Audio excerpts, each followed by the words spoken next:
to another episode of The Zog. Today, it's going to be a fairly short one in terms of what's been going on, because most of what I've been doing has been entertaining family. I've had family visiting over the weekend, for the bank holiday weekend, and it's been a lot of fun to see people, especially my little nieces, who are so fantastic.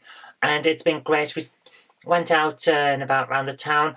We also went to a local park and spent an awful lot of time playing on a climbing frame and playing TIG and things like that. And as a result, I can hardly move today because I'm not as young as I used to be. So going around and doing stuff like that has damaged my shoulders, and now I can hardly move or walk or even get out of bed on a morning without being in immense amounts of pain. So that was fun. It's nice to know that I'm getting old, my goodness. But anyway, the main thing that I've been doing aside from that is preparing and taking part in an EU referendum debate, which is what I've just been to, which is why I'm dressed up smart.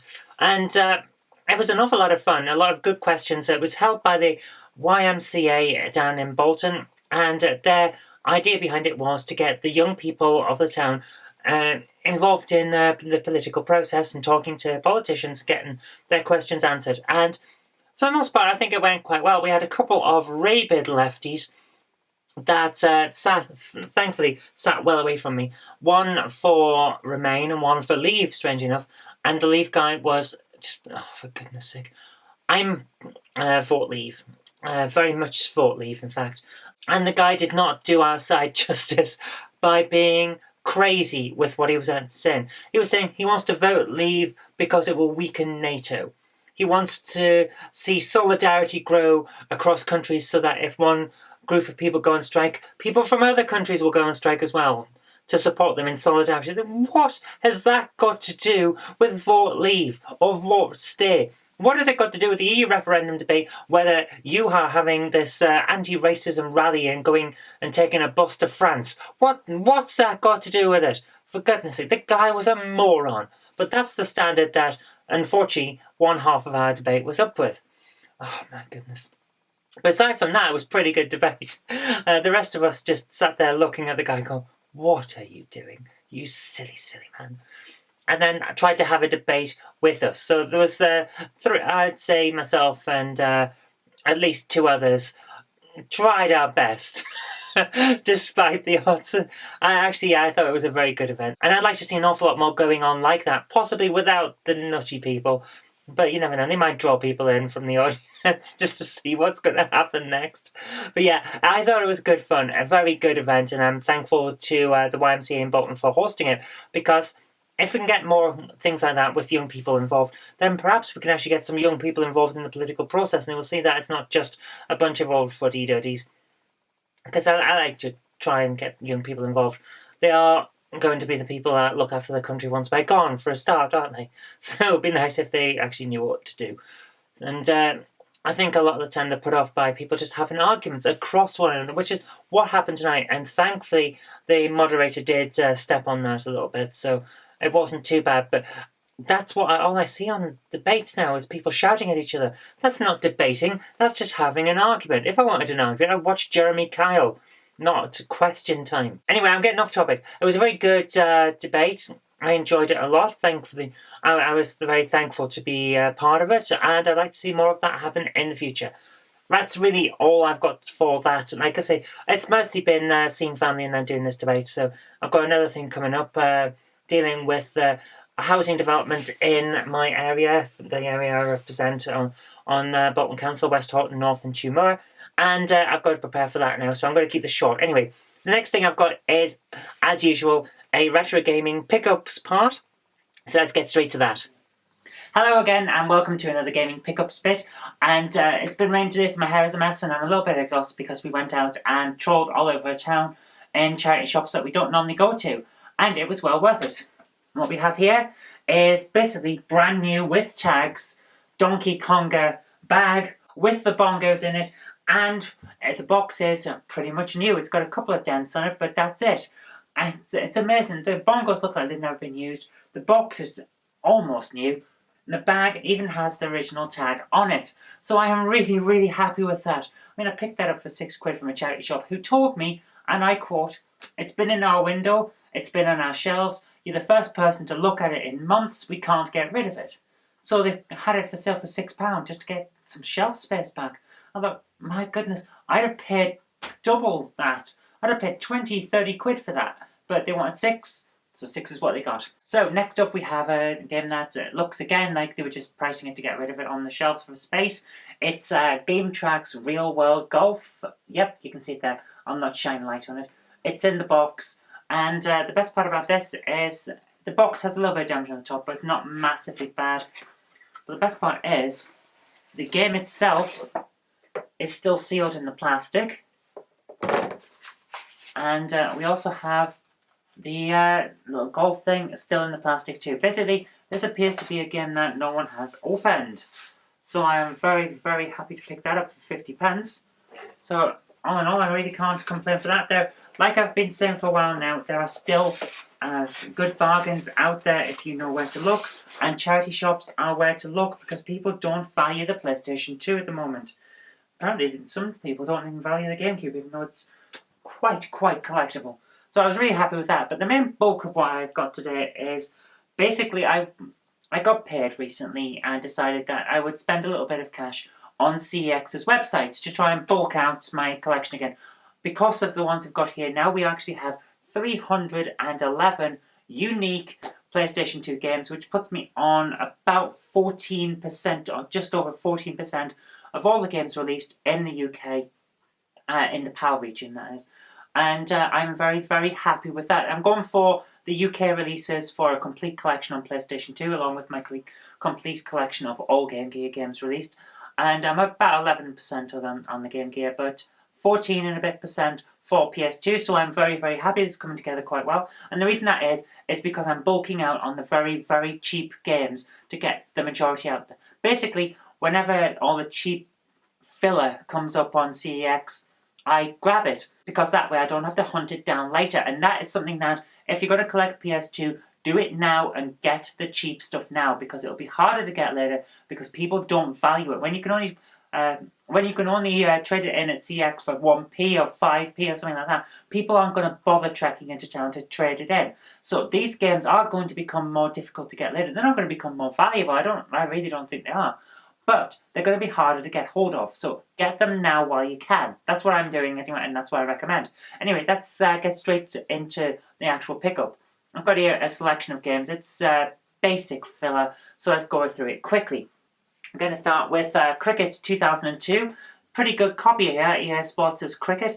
Very nice case, and the game and manual is there complete. And when I put it into my little database, I keep a database on my computer so I can check my phone when I'm out in the shops. I found I'd already got a copy of 2002, so that's going to go into my swaps pile, because for 10p I'm not going to complain. I have a spare good quality case if I need one, basically, or I can swap it for something else. So next up we have the same issue. I ordered this stuff from CX before I went out and found this in a charity shop, so I ended up accidentally buying the same game twice. Game Track Real World Golf, 2 copies, and again, they'll have to go into the swaps pile, but never mind. Actually, I can't even test them, because although I have the golf thing, I don't have the Game Track thing that goes on the ground, because that was sold separately to the bundled in controller. You'd have thought the controller would be all you need, but apparently not. But oh well. Sticking with the golf theme, we have Go Go Golf and Mr. Golf, both from Midas and both in the same year. Copyright oh no, sorry, tell a lie, not in the same year, 2003, 2002. But, yeah, you can have a game of golf, but it's Midas, so you know it's not going to be very good. And, yeah, if not, they're there because they fill up, but there's not much I can say. Yeah, Midas, basically, if Midas has published it, you're probably not going to have a very good game. It'll function, but it won't be very good. Sticking with the Midas theme, Centre Court Hard Hitter, which has this weird thing where it's called called Centre Court Hard Hitter on the front, Centre Court Hard Hitter on the side, and when you load it up, it has a different name. So yeah, that's a good quality control there. CX, for some reason, stuck 2 CX stickers into it. I don't know why they're there. Manual's in reasonable condition, and it's got the disc in pretty good condition too, because like everyone else who's tried to buy this thing, you play it once, go, oh, this is terrible, and throw it away. Next up, we have a very, very good tennis game though, Virtua Tennis 2.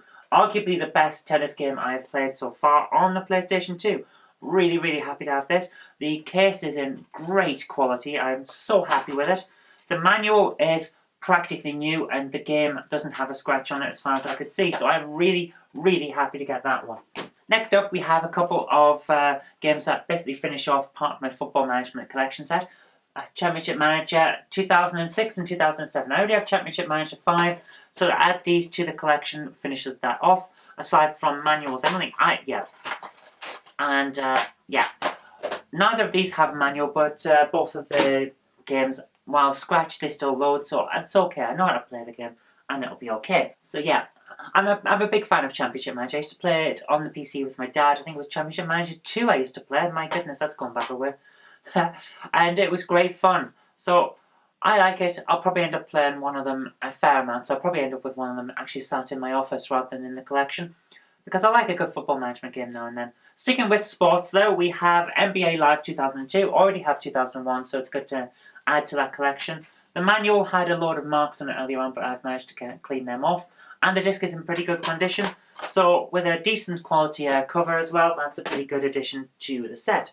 Next up we have the Great British Football Quiz. Really good quality case here. And the manual looks like it has never... Well, look at that. It hardly opens. The manual looks like it's never been read. The game has a couple of scratches, so it's been played.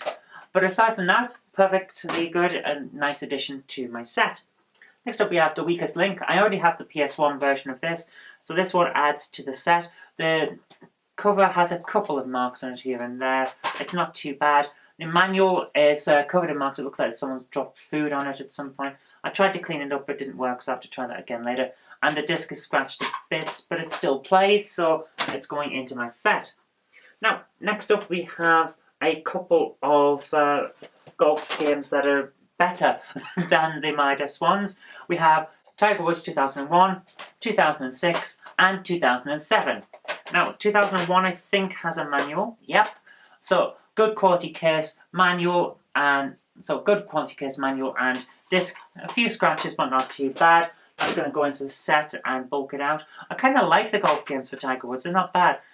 2006, decent quality case, but no manual. But the disc is in really good condition, so that's not too bad. And then we have 2007, really nice condition case. Really, really nice condition manual, and the game has hardly a scratch on it. So that one is really, really good. I enjoy that one, actually. It's good fun to play.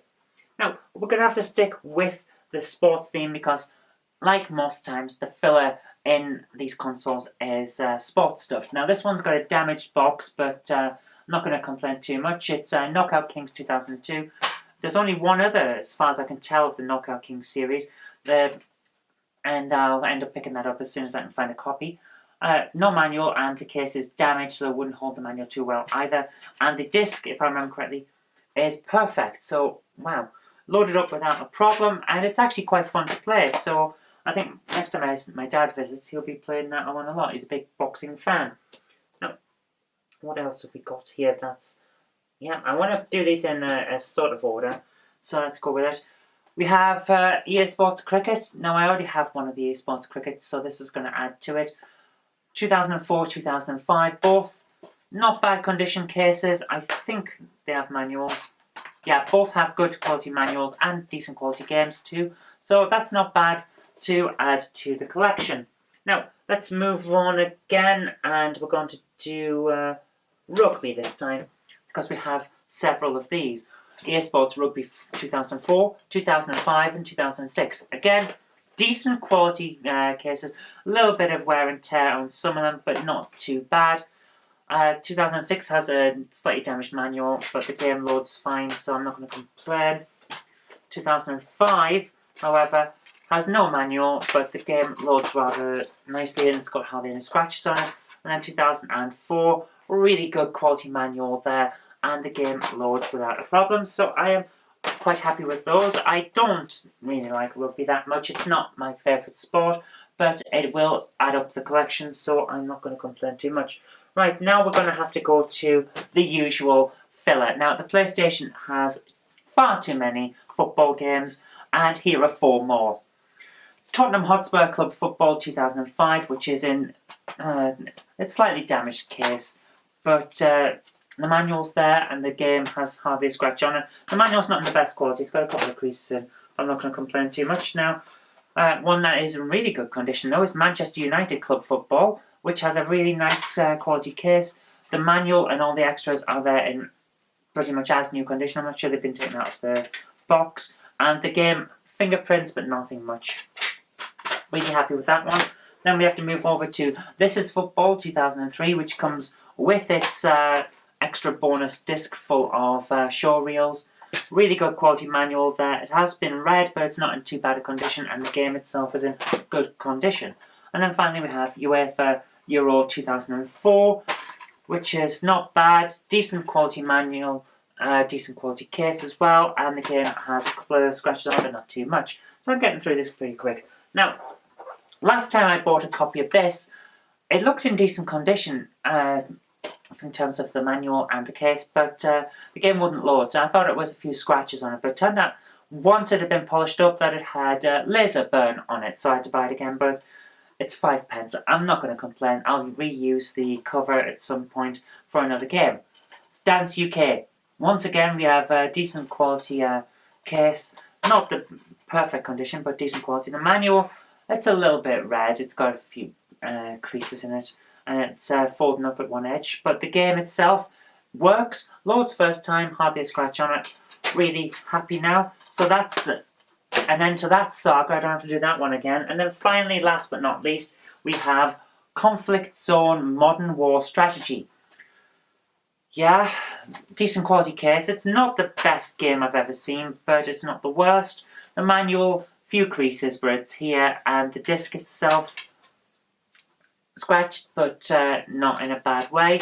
So all in all, can't really complain. And there we are. That's it. That's the haul for this time, and I'm really, really happy with the selection. Like I say, up to about 14.3%, I think it is. So I'm not going to complain at that. Most of it has been for hardly any money whatsoever, because it's like 5p here, 10p there, 20p if it's a slightly more popular game. PlayStation 2 isn't valued that much at the moment, so like I said before, if you want to start collecting PS2, now really is the time. Ideally, you would have started a couple of years ago when you could still get 3 for 2 deals in shops when they were still stocking them on shelves. But now is still very good as well, because like I said, they're not valued that much, so you can get them. You can pick up 10 games for £1 if you pick up the 10p ones. That's a very good way of starting your collection. So I really recommend giving it a try if you're thinking about it. Now is a good time. Okay, so there you are. I think we can agree that's a pretty decent haul, and I'm getting closer and closer to my goal of getting them all. Still a lot of work left to do, but I'm now well over the 10% mark, so that's really good news from my point of view. Anyway, that really is all I've got time for today, because I've got to get on working on this thing for the appeal against building more houses in my area, because we just can't cope, man. Our roads are oversubscribed. Public services are oversubscribed, and they want to build more houses but not help with any of that other stuff. So I've got a lot of work to do to hopefully stop that happening. Anyway, that's really all I've got time for then. So thank you very much for watching. I hope you did like this, and if you did, remember to click the like button. Share with your friends so that they can see what's been going on too. And do subscribe for future videos, because there will be more in the future. But until next time, I've been Zoe Kirk-Robinson. You've been watching The Zog on ZJKR. You can see very much that I'm tired, so I'm going to go now. Thanks for watching, and see you later.